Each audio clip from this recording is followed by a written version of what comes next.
Bapak-Ibu sekalian, saya sebenarnya ingin menyampaikan, kita semua sudah tahulah bahwa situasi kebobrokan. Nggak apa-apa, saya juga sama dengan Pak Harto. Kalau misalnya mau diapain, nggak apa-apa. Tetapi saya punya keyakinan bahwa saya berjuang untuk agama, bangsa, dan negara. Itu koridornya. Dan saya sebagai mantan prajurit, ya saya hadir di sini itu juga karena sumpah saya dulu. Sumpahnya diantaranya adalah, demi Allah saya bersumpah, saya ya pribadi, bahwa saya akan setia kepada Negara Kesatuan Republik Indonesia yang berdasarkan Pancasila dan Undang-Undang Dasar 1945 yang asli, bukan yang sekarang Undang-Undang Dasar 2002, bukan, yang asli. Jadi oleh karena itulah saya hadir di sini. Gitu ya. Karena itu sampai yaumil akhir itu sumpah saya pribadi kepada Yang Maha Kuasa. Saya harus setia kepada negara, bukan kepada pemerintah. Kalau pemerintahnya itu amanah, ya, dia pegang itu pedoman kehidupan berbangsa dan bernegara, Pancasila dan UUD 45 yang asli, oh saya siap rela mati untuk kepentingan pemerintah. Tetapi manakala pemerintah ini mengakomodasi komunis, kemudian gayanya liberal kapitalis, enggak, saya siap mati untuk itu, untuk mengembalikan. Allahu Akbar. Jadi Bapak sekalian, ya kita sudah tahu lah situasi negara ini. Kita jangan bohong. Jadi saya sebenarnya ada keprihatinan saya, ya, kepada adik-adik saya yang masih dinas. Harusnya TNI dan Polri, oke lah, Polri itu bukan kesatuan saya, tetapi TNI harusnya dia pegang koridor. Manakala pemerintah keluar dari koridornya, harusnya dia datang kepada pemerintah. Pemerintah masuk loh kepada koridor. Ini loh yang dibuat oleh founding father kita. Di sana tujuan kita. Sekarang saya mohon maaf ya, dari tujuan negara saja sekarang sudah diacak-acak. Sekarang kan ada 4 tuh tujuan negara tuh: melindungi bangsa dan wilayah, ya, mensejahterakan kesejahteraan umum, mencerdaskan kehidupan bangsa, kemudian ikut serta di dalam perdamaian dunia. Sekarang kita lihat wilayah dijual. IKN tadi saya disampaikan oleh Pak Harto, 190 tahun. Siapa yang akan di sana? Ya. Saya BUMN sekarang, kalau saya tidak salah, boleh dikelola asing oleh 100% dikelola oleh asing. Padahal itu adalah sarana untuk entrepreneur bangsa kita. Ya. Jadi semua acak adul. Jadi kalau kita lihat ya, apa sih kehidupan berbangsa dan bernegara? Geodemokonsos. Ya, geografi, demografi, kemudian konsos, ipolexospud milhan. Coba mana ada nggak sekarang yang membanggakan kita dari seluruh kehidupan, komponen kehidupan berbangsa dan bernegara. Semua memprihatinkan. Sekarang para pejabat, punten ya, oknum lah saya sampaikan. Ya tidak semuanya mungkin, tetapi kalau menurut saya mungkin hampir semuanya juga gitu. Sekarang itu berlomba-lomba untuk mencari kekuasaan, untuk mencari duit, kekayaan, untuk apa?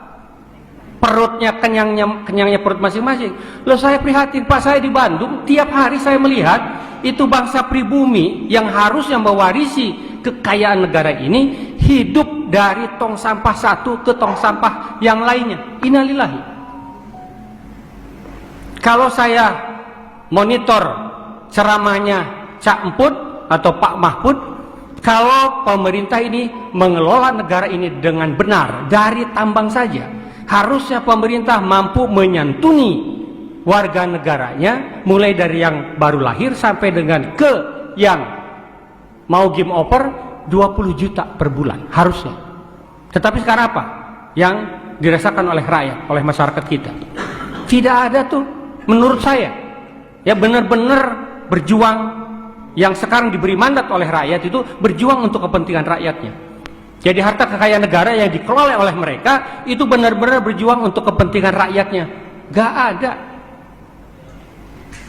Ada sih ada, tetapi menjelang saat pemilu sekarang nih yang dibutuhkan. Baru dikasih sembako rakyat, tetapi hanya untuk mencari suara. Innalillahi.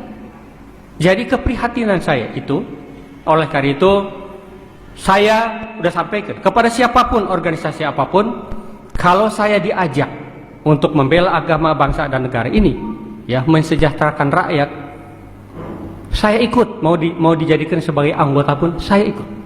Dan saya tidak pengen apa-apa, ya.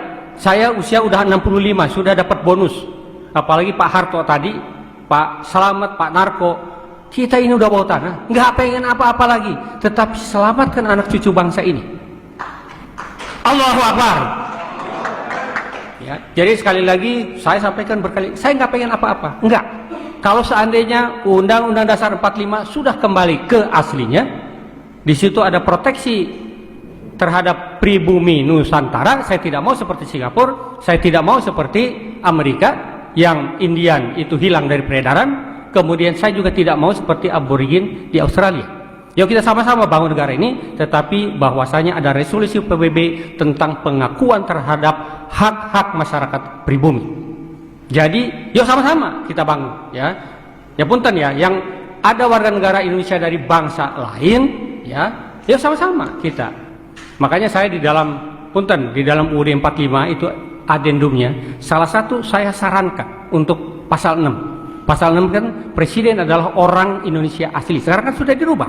Presiden warga negara Indonesia yang sejak kelahirannya dia berada di Indonesia sudah bisa jadi presiden. Jadi kalau negara X ingin menguasai Indonesia dengan Undang-Undang Dasar 45 palsu, tidak perlu saya invasi.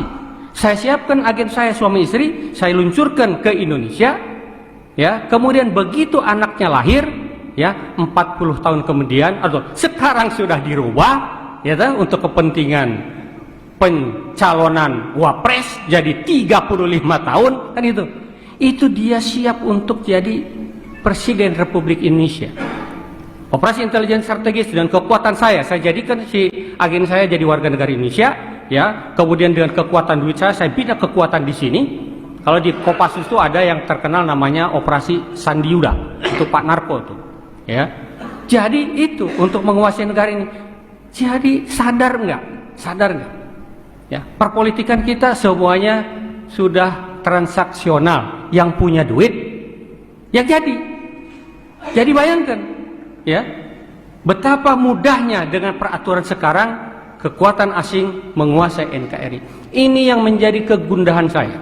Maka saya bilang sebelum saya game over, ya, untuk membela bangsa dan negara ini plus agama. Kenapa agama? Karena menurut saya komunis sudah masuk ke semua lini kehidupan berbangsa dan bernegara.